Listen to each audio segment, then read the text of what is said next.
It's really great to be back. We've always enjoyed coming here.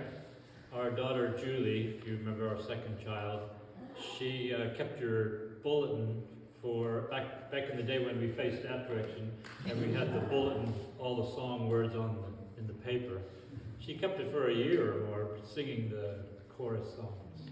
So we've always felt welcome. I love the songs we sang this morning. All our lives, God has been faithful, and we know all our lives God will be faithful, and we sing for joy for His goodness this morning. So basically we wanted just to thank you for all your part in our lives, not just for helping our ministry happen, but some of the things that God did in our lives through the ministry. And you were definitely helping building movements, building disciples, making disciples in the Pacific Islands, but you are also helping God to form us. So some of these stories are what we have been learning, so you can do some slides. Well, that's what we looked like at the beginning. The one on the right is by the hailstones in Colorado during our staff training. And then, hang on for a minute. And then, Caitlin and I both joined at the same time, but we didn't see each other. We did the same thing with the same friends, but we didn't see each other. And then we joined staff, went to the headquarters, and our office, we had a fire, so we had to move I was on the grounds crew. We had to work underneath. And so I would notice she would file papers up there sometimes, so I was always watching up there for her. And, so we ended up getting married. We had a son, so that's our son. Oh, yeah. There he is. And he was Nathan. And that's what we looked like in '86 before we went overseas. When I was a student at Penn State, I felt God calling me to the Pacific Islands. I really didn't know where the Pacific Islands were. But we had all-night prayer nights every month, and we would pray for the different places, and I got burdened for the people that didn't have resources. Now they have internet, but they didn't have Bibles. They couldn't find out the gospel. The gospel had come there 100 years before, but the people, over time, they didn't have the word of God in their own language, and so they became more social, cultural things. And but anyway,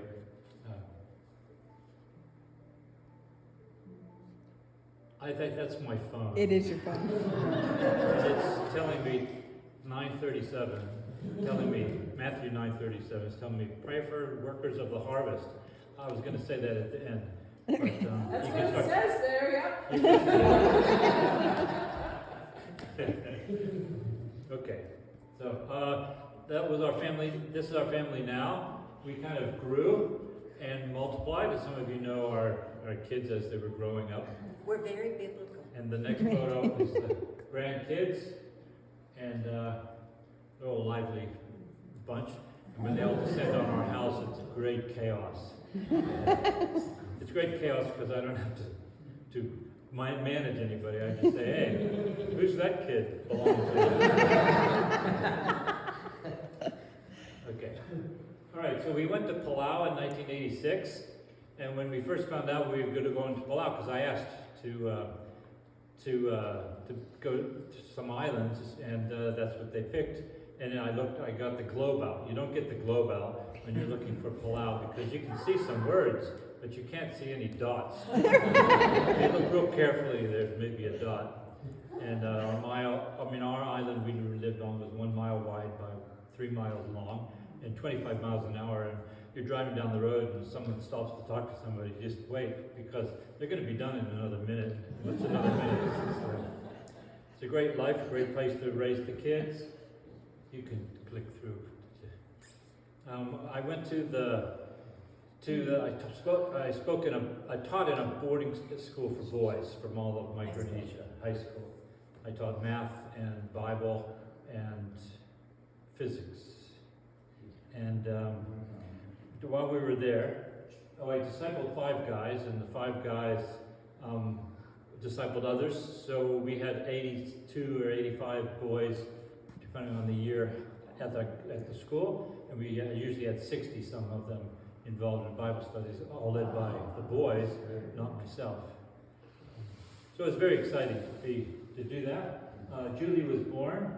That's Julie, the little girl, peeking around the airplane seat. We did a lot of airplanes. And she was born in Palau and cost $20.50. She was a great bargain. About halfway through our time in Palau, we received a letter, an anonymous letter, saying that they were going to take out the Americans.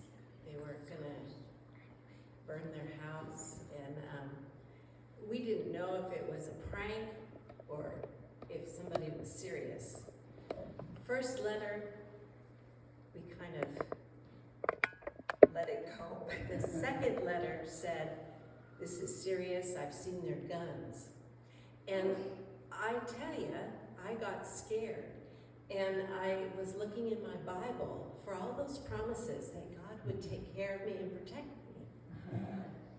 And I saw that in Hebrews, Christians were sawn in two. I couldn't find any guarantee that I would sail through this. And for a whole year, well, in this situation, the kids and I flew to another island while Dan continued to teach until things blew over. And they did, and then we came back. But for a whole year, I was kind of messed up in my thinking about who God was. Because to believe in a God that was sovereign and could do whatever he wanted was a scary thought to me. And here I am, a missionary, struggling with who's God, you know? And I felt very insecure. And about a year it took to figure out what the problem was. Satan didn't give me a lie per se, but he only gave me half the truth. God was sovereign, yes, but he loved me, and he loved my kids more than I did. Mm-hmm. And that is crucial information that I was blinded to. And I needed to learn that lesson, that anything could happen in life, and it does, but it doesn't change the fact that God loves me, and he loves my kids more than I do. And I hadn't really grasped that truth before, and I needed it, and that has sustained me all our 44 years. So God knew I needed to know that. So after we were finished with Palau, we moved to Guam. My boys I discipled all went to college, and the Palauans said, "You'll never see them again because we don't have any industry here for them to come and be involved in." So I moved to Guam to work more with all of the Micronesia. I wanted Palauans to reach Palau and the Chukis to reach Chukis. I wanted them to reach their own. And so that's why we moved to Guam. And while we were there, we took a short trip to the States, and Emily was born, our third child. And she was bit by a poisonous snake 5 times, so you can ask me that story later if you're interested. We also got hit with a big typhoon, category 5. We put boards up over all our windows and filled our bathtub with water and bought a big drum, a garbage pail, a new one, and filled that with water. And we did fine. We had a typhoon party for 2 days. It was black with no power, no windows, and the kids. We did games and all stuff with the kids, and the kids for years were saying, "Let's have another typhoon party." Right. But for us, it was like the whole time, the wind coming through the cracks. So anyway, how did you? We're telling you how God, we come here and we tell you what God does in the islands, but we haven't really told you how your partnering with us has changed us. That God used you to change us. So these are life lessons we've learned along the way. The life lesson we learned in Guam was especially for me, again, that when we went there, there were lots of American military bases. So the Navy, I don't know who else, Air Force was there. And the trouble with that is that the US government gave people money to rent houses in Guam. Well, we didn't have government backing and we needed to find a house to rent.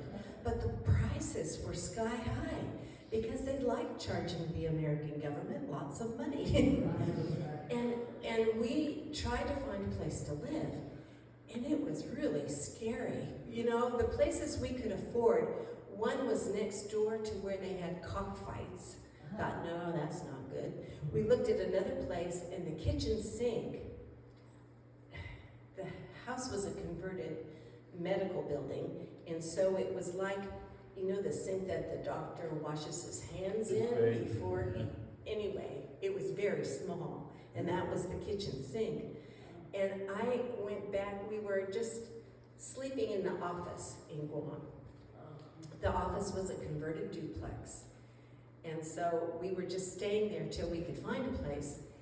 And I had a little fit. Now, I am not given to fits. I'm a pretty low-key person. But I was praying to God and I was saying, you just don't understand what I need, what my kids need. You just don't understand. So I was having this little fit. And then, long story short, it ended up that they were going to close the ministry in Guam in another year, and we were going to move to another island. And the converted duplex, we just decided to live there in one half, and the office could be the other half. And so where I was having my fit was the very place God provided for my family. And it was a little bit embarrassing. And so I have been embarrassed to have a fit ever since then. So after the ministry closed, our director resigned, and so I was the administrator or the operations director, so I needed an overall director to support. So they moved me to Fiji, and that was cool. We were only there 4 months, but it was great to start working with all the South Pacific. So Micronesia, Palau, and all those are north of the equator, and south of the equator is South Pacific. And this on the west is, your west is this way, is Papua New Guinea, or Melanesia, and then on the east is, what did I say? This is Melanesia over here. Yeah. You're Melanesia. This is Polynesia. And Fiji, Tonga, Samoa, and Solomon Islands, Vanuatu, PNG. Okay, that was a good geography lesson. The next picture shows we were at a staff conference, and the director said to me, he said, hey, Dan, go get a pig. And so I said, I've never gotten a pig before. And he said, well, Joe, you go with, that's Joe in the white shirt. Joe, you go with Dan and get a pig. So we drive, because I have the license, so we drive to the pig farm and look at all these pigs. And I said, which one do we pick? Joe, which one do we pick? He said, I don't know, I never picked a pig before. So we picked a middle-sized one, which that's the one, and Nathan fed him rocks on the way, it's just in the van. and they cooked him, stuck a stick from his mouth out his some hole in the back side. And they turned him on a spit for like 3 or 4 hours. And that's usually not hard if the pig is small, but the pig was big, so the tongs they had to work hard. You picked the wrong pig. I picked the wrong pig, but it was very good. Nathan ate some. Julie was not willing to do much of it.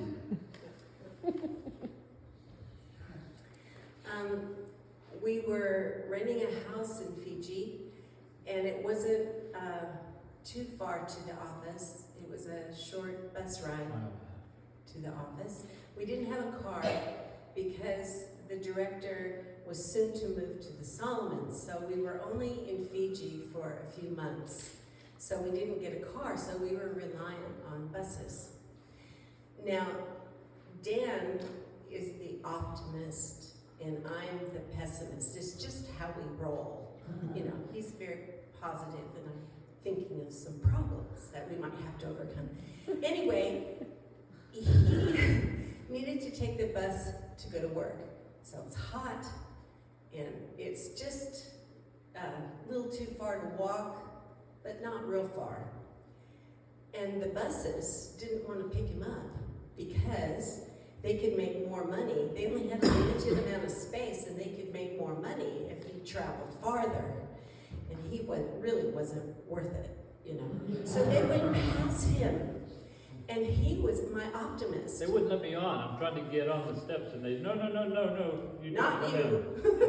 And so my optimist husband was becoming a sad man. And that was terrible.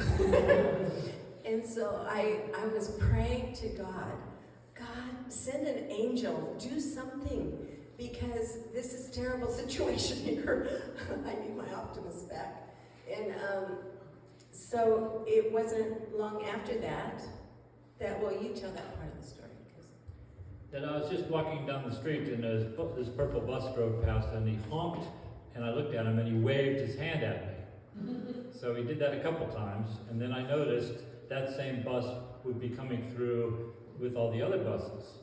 And eventually I started waiting for that bus and getting on that bus and the guy would say, no, to everybody else and then let me on. And turns out, most of the buses have Hindu gods all in them because that's what the bus drivers are, the Indian population. But he didn't, and he was a Christian. And we got to know him well and visited him when we visited back again, and his wife, and when he passed away, and then his daughter when his wife passed away. So it was really good. And he said to me, he saw me and he felt God saying to him, you know, make friends with him. So he was obedient. So that's a little thing that he did, and it doesn't sound like a grand gesture, but it actually, we're still talking about it now. His wife, he died, and his wife continued to send us Christmas cards, even now, not now, but, you know, while we were in New Zealand. So it was a long-lasting friendship. Okay. Then we moved to the Solomon Islands. That was another great place for the kids. Nathan learned how to climb a coconut tree. We had a great experience, Kaylin mostly, going through the market, where everything's on the ground and you have to pick what you want and then argue. There you go. Not argue, I mean barter for what you want. And you don't ask a yes or no question because they'll always say yes. So you have to ask other kinds of questions. And while we were there, Lori was born, and she cost $12.65. So she's the winner of the cost. But there were no doctors at the time, so nobody checked her out. But she seemed fine. He asked for an itemized bill. I was so embarrassed. He just wanted to know, how did you come up with $12? Anyway, we had to supply sheets for the bassinet, towels, my own spoon for eating. Yeah, we had to supply everything. That's part of the reason why it was not very expensive. But when she was about 6 months old, she got a chest infection. And even with antibiotics, she continued to get worse. And so we took her to a doctor, and Yeah, we met some doctors were there, some from England that were part of our monthly church service. We had an for English white church. people. Anyway, she there was a little trouble with doctors. They were on strike or something, and the hospital was mostly for the islanders. They get aid from England and Australia, and that aid is supposed to be for islanders. So as white people, you just can't walk into the hospital.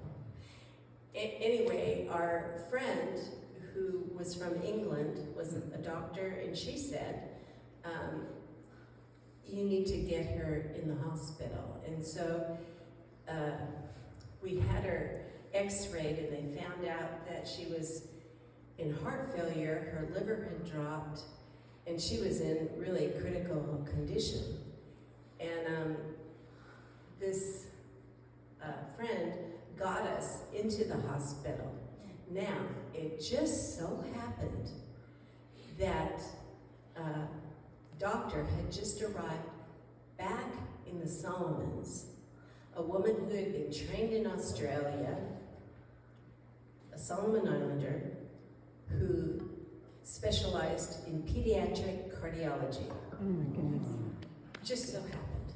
Right. She examined Lori with only a stethoscope. She found out which chamber of her heart had a hole in it.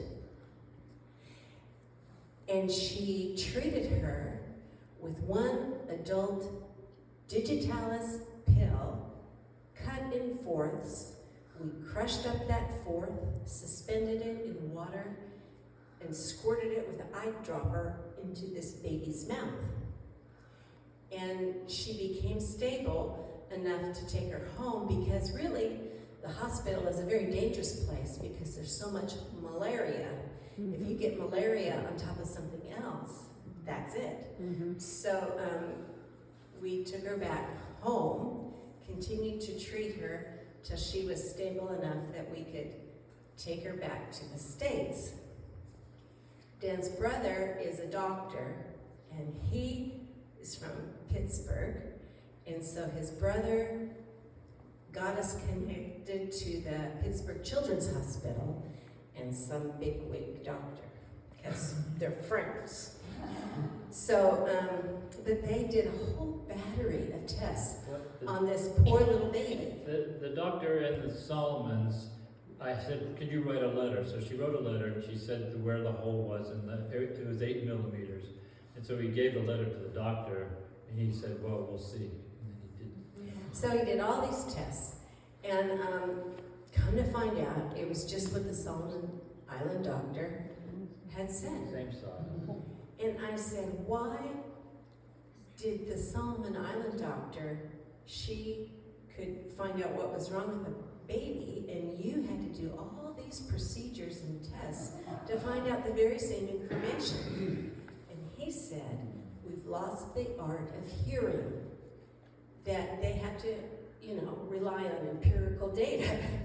And so a friend told me later that is a good analogy in the Christian life, that we can rely on tapes or books or something and never actually talk to God or read the Bible, and we lose the art of hearing God's voice. So that has stayed with me, and I need to keep that value alive. Okay, well, we'll move on. We went to, after that we moved to New Zealand. Our director wanted to just work with Solomon Islands, and so the new director was in New Zealand. And it just happened that we went there because we didn't really think ahead about where we go. We just wanted to be working with the islands. And we still work with the Pacific Islands while we were there. That's Lori on the right, with George, the Papua New Guinea director, and Boji, the Fiji Jesus film guy. And so anyway, it was great to be able to work with all of the Pacific, the South Pacific and Micronesia again. You're going to talk about timing. In moving to New Zealand, we just went where the director was, and we didn't have this all planned out. With our kids. I only ever signed up for 3 years at a time. I was not I'm not a very adventurous person. Why God chose me, I don't know. But anyway, we ended up in New Zealand, but our kids were at the age that they were going into high school. I had been homeschooling all while we were in all these remote places. And so they started to go to public school, which then led them to a New Zealand university, which led them to 3 out of 4 are married now and have kids. So it was perfect timing for them. So the lesson I learned in Palau, that God loves my children more than I do, he planned much better than I did, that we ended up in a country that could supply all their educational needs. And it's much cheaper to send a kid to college in New Zealand than here. So it was just, God was looking after them. Yes. While we were there, our Papua New Guinea director, who used to come to our house when we had eye treatments and stay for 6 months or so, he passed away. And so we took over the ministry of Papua New Guinea. And you can move to the map now. We're still living in New Zealand, but I flew 5 to 6 times a year to Papua New Guinea, and we connected with him every week with online. We tried to. That was before Zoom. So it was really good to be direct ministry again. I really loved it. It was very hard ministry because that's a hard place. It's a very spiritual battle. It's oppressive. It's things just don't always work, hardly ever work as planned.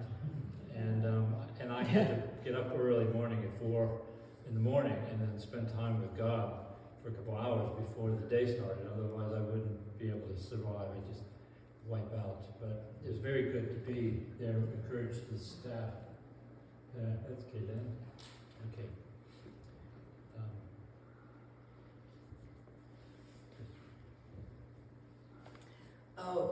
One of the most important lessons we learned was that we work for God and not for an organization.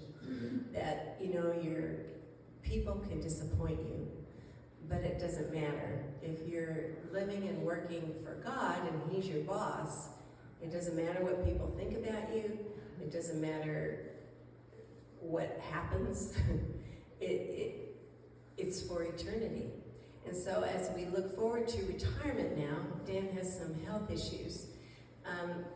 We're confident no matter what happens to those ministries in the islands, whether they fold or grow or whatever happens, the Holy Spirit has been working in the hearts of people.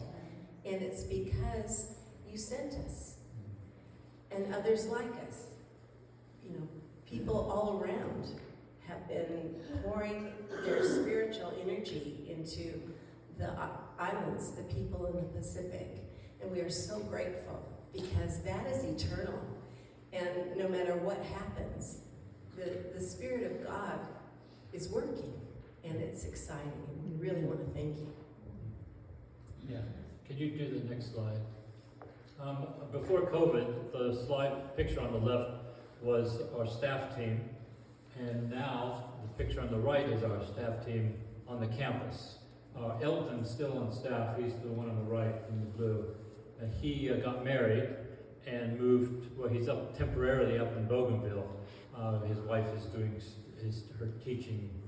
She has to teach there for a couple of years. So Florida is by herself. She's probably one of the most capable staff we've ever had. She's doing a marvelous job. She's clinging to God every day. And students are really focused on the Bible and learning from God and listening to God. Their quality and the depth of the students is increased. But our situation is that in July of 2020 I got cancer, and I had surgery, and everything's fine for that. But I never recovered from the surgery as far as dizziness. So I'm not spinning, but like everything's moving. So if I look at you, I can see you, but everything else around is moving. So I can't really read. I used to sing up front for the church, and then I'm reading the words, and I get to the next word, and the word's jumping up and down, and I feel like I'm on a ledge trying to jump and land on the, like the wipeout game, you know, you gotta do the thing at the right time. And I can't read for very long. I can only do a computer 2 or 3 hours a day, scat in pieces throughout the day. So we both felt it's time for us to retire, and that's what I'm praying. And I really struggled with that, because when God called me to Pacific Islands, I said, yes, I'll go, and I'll stay until you call me elsewhere. And so I prayed, and so I said, look, God, is this the death of my call, or are you calling me somewhere else, or what's going on? And I never really got an answer. The only answer I got is that it's time for me to retire, and ministry will look different. So our hearts are still with the Pacific Islands. New Zealand has all kinds of Pacific Islanders. In our church has heaps of different, mostly Polynesian. But we're available, and we'll still keep our support account, and we'll be able to do ministry if there's money in there. Pray for Florida. You don't need to go back. Okay. Pray for her, for that God would raise up laborers. There's 2 Australian girls who are meeting with her every week on Zoom, encouraging her, and pray for her, what's going to happen next. I know one lesson we've learned early on was God's will for us is what also God's will for everybody else involved. So we struggled with that when we first went overseas.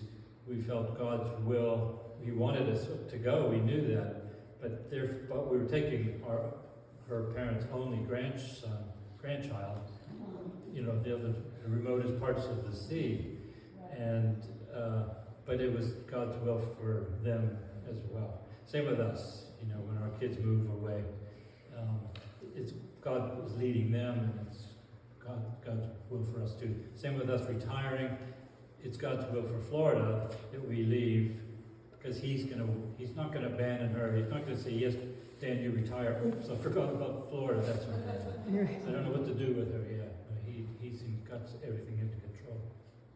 So I wanted to say one final thing. My life lesson is walk by faith, and I know we say that a lot, but I'm convinced that walk by faith is not just trusting God to take care of us, or trusting us to give us wisdom what to do, some big things, but it's every step I take is by faith. It's trusting Him and listening to His voice and following Him. And if He says go here, I go here. And people say to me, oh, I could never do what you do. And it's like, I don't know why. I mean, all I said was yes. And I'm a sinner, and I messed up, and sometimes I didn't step forward, but I stepped forward enough to be able to look back and see all that God has done.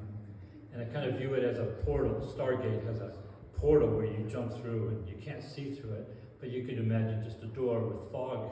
And so you're stepping in, and sometimes it clears where you're going, sometimes it doesn't, but you still step forward. And that to me, that's walk by faith, is you know where He wants you to do.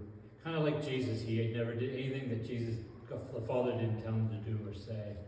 And I want to be more like that. I want to hear His voice and know what He wants me to say and do and go. And I want to be able to respond to that, even though I don't all the time. But that's my lesson, is to walk step by step by faith. So, I don't know how much time we got. That clock has been moving awful fast. But we have a question or two, or no? Or where's the man, the big man? Oh, there you are. Hey, Jerry. He called me the big man.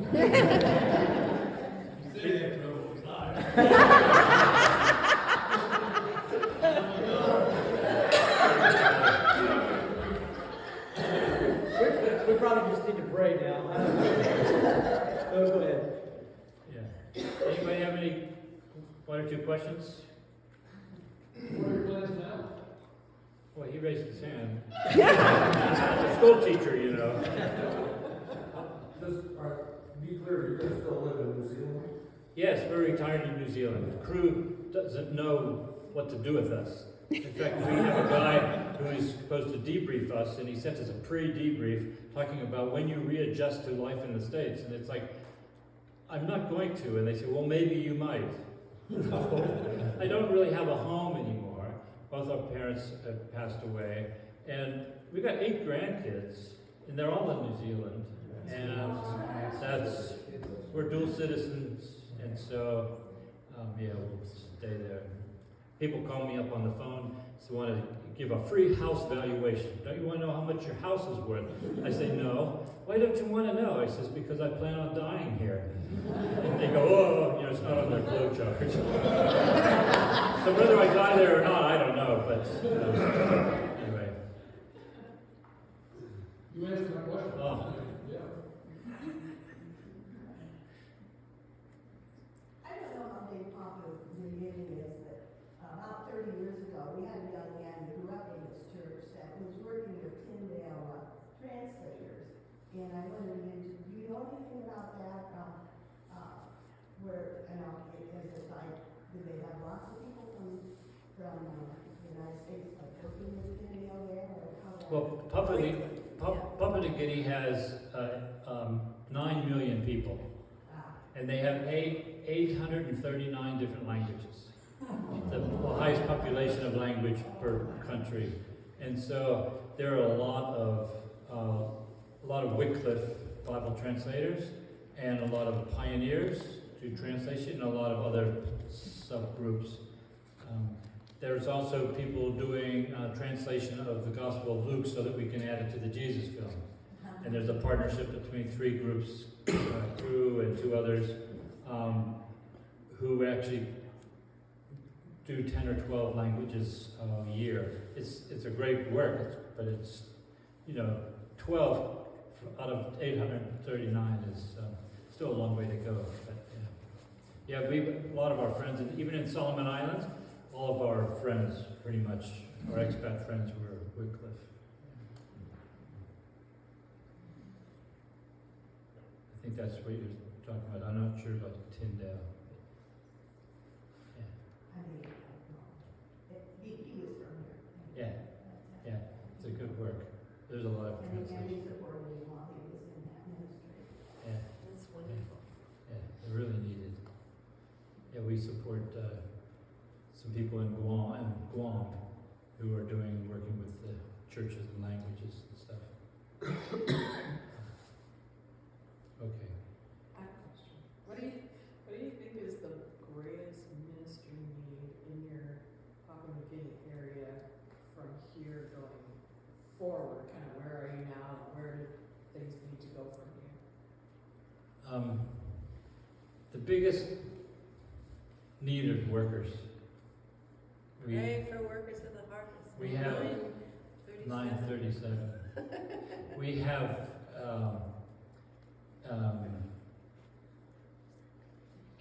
we had a partnership with Australia, and then last year they decided not to, and so now they're starting back up again to send people.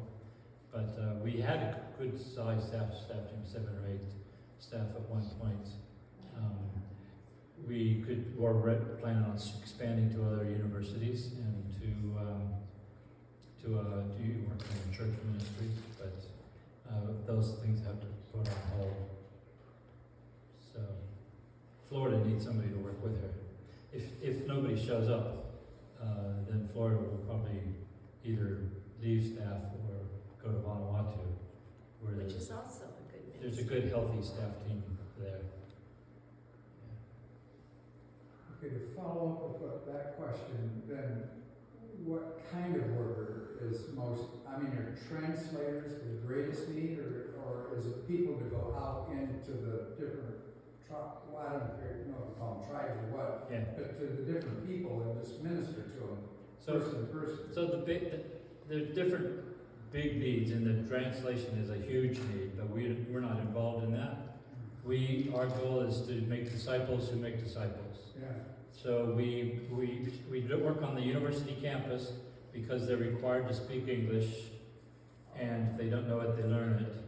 And then they're the ones that go into big businesses and government and stuff. Leadership positions. And if we train them on how to disciple others, to help them to disciple others, kind of like what we did in Palau, then when they leave, they'll continue to do so through the church, wherever they're sent by their work, they can do multiplication in the church.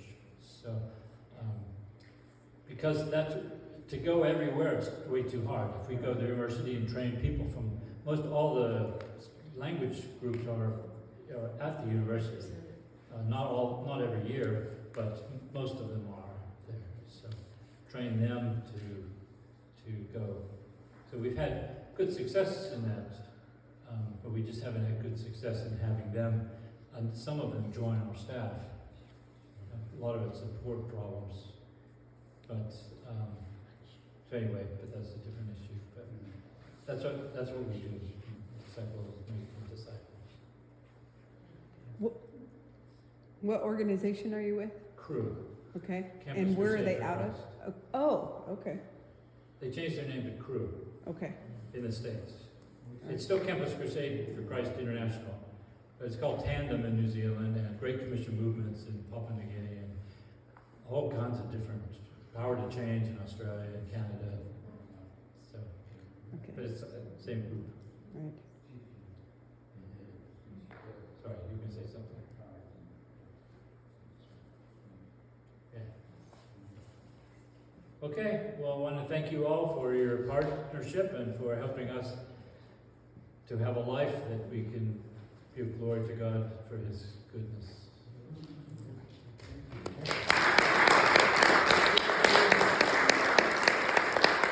Okay, I know they've said what they think they're going to do, but we all know, and he said yes. So I want us to pray for them and spend some time. If the elders can come, and I'm also the outreach committee. If you would like to also join us, because you make those crucial decisions to give into them every week. So why don't you guys move up here to the front and center? So we want to just gather around and pray for you.